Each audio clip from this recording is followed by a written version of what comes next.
Menjelang siang baru saja jatuh di tanduk cakrawala barat, menggradasi warna langit dari putih kelabu cerah menjadi kuning emas kemerahan. Saat itu, anak-anak baru saja pulang dari madrasah diniyah. 4-5 kaki kecil keluar dari pintu-pintu hijau surau dusun Sarerang. 1-2 darinya merapal ulang apa yang tadi sudah dibaca dan disetorkannya kepada Ustadz Sumikan, guru ngaji dusun Sarerang. Galang, Zulkifli, Majid, Arif, dan Jainal berjalan keluar surau sambil meracau-racau.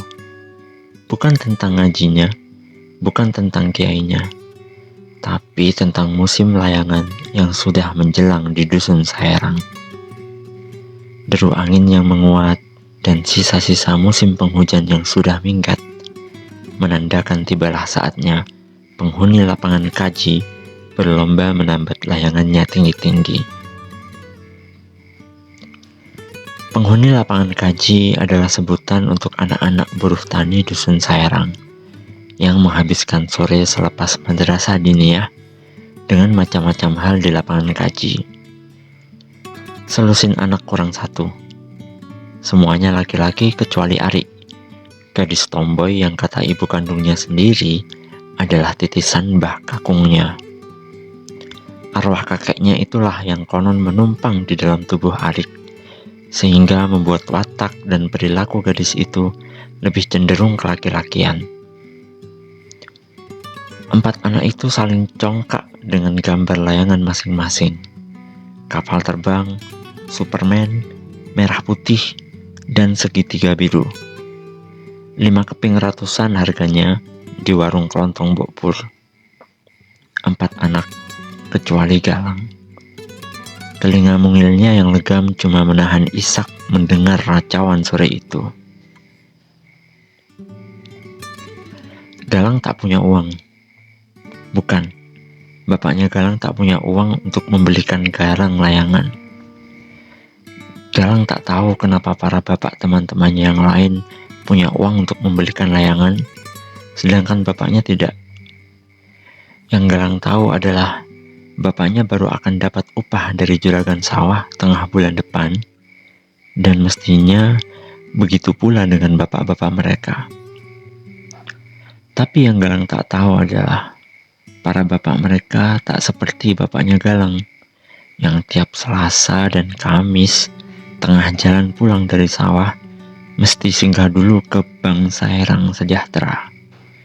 Setor uang sekian ribu, sekiannya untuk bayar pokok, sekiannya lagi jatah bunga harian.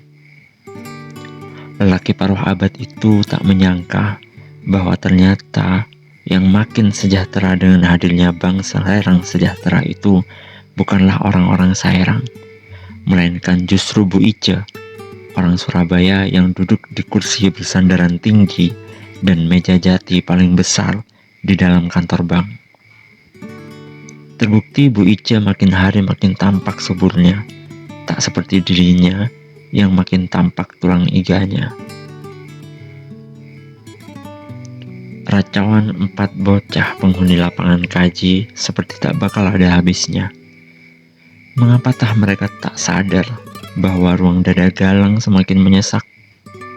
Alih-alih, racauan itu kini mencongkak benang. Jainal dan Zulkifli menggadang-gadang benang senar warna hitam pekat hasil patungan mereka kapan hari. Rp200 harganya. 2 jangkung itu membagi rata benangnya, masing-masing 115 gulungan kaleng susu bendera. Ari tetap suka dengan benang kasur. Kuat tapi lembut katanya. Tapi keempat temannya tahu itu cuma alasan Ari belaka. Mereka tahu bahwa benang kasur itu adalah sisa-sisa usaha jahit kasur keliling yang dulu sempat dilakoni ibunya. Janda tua itu tak lagi kuat keliling menjajakan jasanya sejak keletakan sendi di lutut kirinya semakin parah. Sejak itu, kakak sulung Arik yang menjadi tulang punggung keluarga mengais rupiah di kota sebagai buruh linting rokok. Jainal lain lagi. Benangnya tak pernah kalah diadu dengan layangan lain. Pemberian kakeknya turun-temurun macam pusaka keluarga.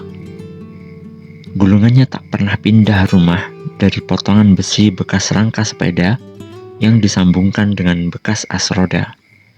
Sudah seperti itu sejak bapaknya Jainal menjadi penghuni lapangan kaji kala lama dulu. Galang tak pernah tahu bagaimana rasanya punya layangan, bagaimana rasanya menang aduan, atau bagaimana rasanya manjer, menerbangkan layangan setinggi mungkin, lalu mengikat talinya kuat-kuat dan menikmati melihatnya melayang tenang di ketinggian sampai bosan. Galang ingin tahu rasanya manjer layangannya sendiri. Suatu saat nanti, kalau bapaknya punya uang,